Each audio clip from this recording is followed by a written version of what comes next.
행안부 장관님, 예. 작년도 4사분기 우리나라 GDP 성장률 몇 %인지 아십니까? 1.0으로 알고 있습니다. 작년도 4사분기. 4사분기를 따로 제가 기억을 말씀드리겠습니다. 마이너스 3% 역성장했습니다. 자, 여기 오늘 인사 말씀에 1, 2차 민생회복 소비 쿠폰 지급으로 골목 경제에 활력을 불어넣는 등이라고 하셨어요. 네. 제가 경고를 드렸습니다. 대통령이 새로 들어오셔서 소비 쿠폰 뿌리겠다니까 뭐라 말은 못하겠다. 그러나 반짝 경기에 그칠 것이다. 그 이후 어떻게 할 것이냐. 외환위기 때보다 더 어렵다 듣고 계시죠? 소비 쿠폰 여름에 뿌리셨죠? 11월까지 예. 예. 4사분기 0.3% 역성장 하셨죠? 그리고 1, 2차 민생회복 소비 쿠폰 지급으로 골목 경제에 활력을 불어넣는 등 오늘 인사 말씀 하셨죠? 네. 이대로 국정이 되겠습니까? 진단을 안 하고 성찰을 안 하고 그럼 어떻게 하실 겁니까? 소비 쿠폰 담당 장관 아니신가요? 경제성 분석 반드시 해야 된다고 제가 이 자리에서 말씀드리지 않았나요? 소비 네, 쿠폰에 저희도 대해서? 지금 분석 중입니다. 왜 역성장했고 소비 쿠폰의 효과는 왜 일시적으로 그쳤는지 이제는 정확히 정리하셔야 됩니다. 제가 소비 쿠폰에 일방적으로 반대하는 것이 아니라 재정 지출은 돈을 쓴다고 나오는 것이 아닙니다. 어떻게 써야 하는지 독이 될 수도 있고 약이 될 수도 있는 것 아니겠습니까? 동의하십니까? 뭐 충분히 이 약이 됐다고 판단하고 있습니다. 그 근거에 대해서는 저희가 조사를 하고 있고 용역 결과가 나오면 설명을 드리도록 하겠습니다. 장관님, 작년에 소비 쿠폰으로 20조 넘게 쓰셨어요. 그리고 역성장 하셨어요. 제가 이 지점은 절대 물러서지 않고 경고드리겠습니다. 저는 국민들을 위해서, 골목 경제를 위해서, 서민들을 위해서 저희가 돈을 써야 한다고 생각합니다. 20조 원 아니라 사람만 나면 200조 원도 써야 됩니다. 이런 방식으로 안 된다고 말씀드리는 겁니다. 인사 말씀에 이렇게 쓰시면 안 됩니다. 자, 다음 질의 들어가겠습니다. 저는 행정통합 대찬성입니다. 이게 국민의힘이 제안하고 민주당, 여당이 화합할 때 일이 잘 되는 것 같아요. 윤석열 정부 때 밸류업 주식시장 프로그램을 시작했고 그중에 상법 개정안이 들어있었습니다. 근데 정부가 바뀌고 이재명 정부가 그걸 받아가서 시작하면서 지금 대한민국 주식시장이 물꼬가 튀었습니다. 행정통합이 딱 그 경우입니다. 대구 경북이 시작했고 대전 충남이 시작했는데 이재명 정부가 받았어요. 저희는 느낌이 아주 좋습니다. 잘 될 거로 보입니다. 근데 핵심은 광역화죠. 네. 네, 그러면 덩치가 커지는 거죠. 네, 그렇습니다. 근데 덩치 커지면 중요한 것은 효율성, 기민성 이제 이런 거 아니겠습니까? 그렇죠? 자, 장관님 너무 잘하시는 거 있습니다. 저희가 700조 국가 재정이라고 할 때 중앙이 걷는 게 25%, 아니 75%, 75%입니다. 지방이 걷는 게 25%죠. 네, 네.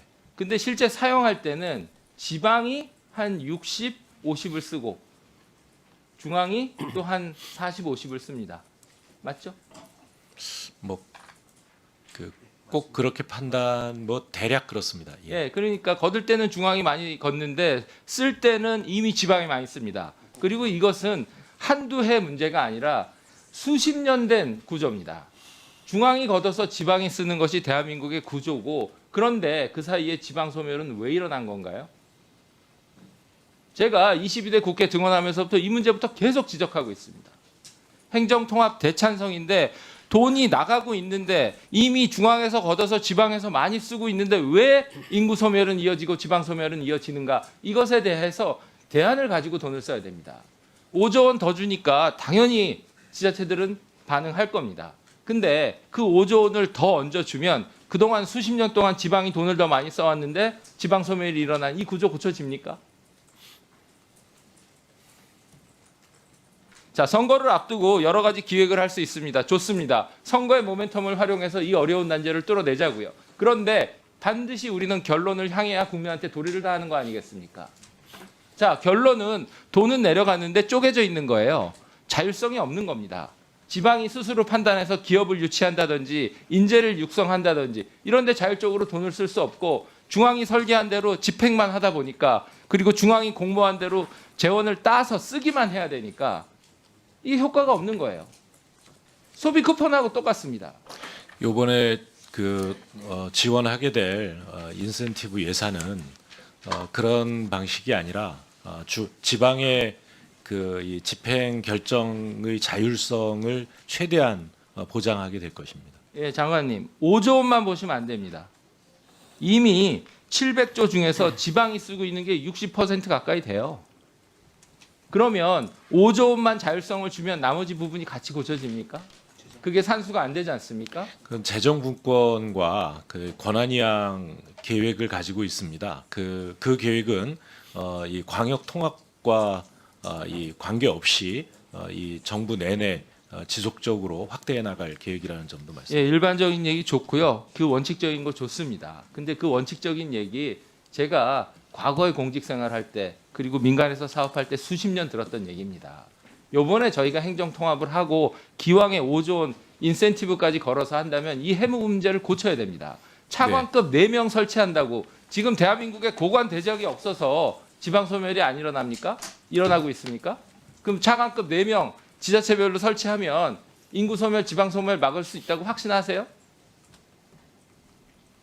제가 뼈아프게 말씀드리는데 동의합니다. 찬성하고 통합은 차관 늘리는 것만 그 내용에 있는 것은 아닙니다. 네네 이해합니다. 필요하면 차관급도 해야 되겠죠. 그런데 재정의 자율성, 책임성 그래서 과거와 다른 재정 지출이 일어날 거라는 흔적이 보이지 않고 논의가 없어요. 이 부분 준비해서 저희 의원실로 보고해 주십시오.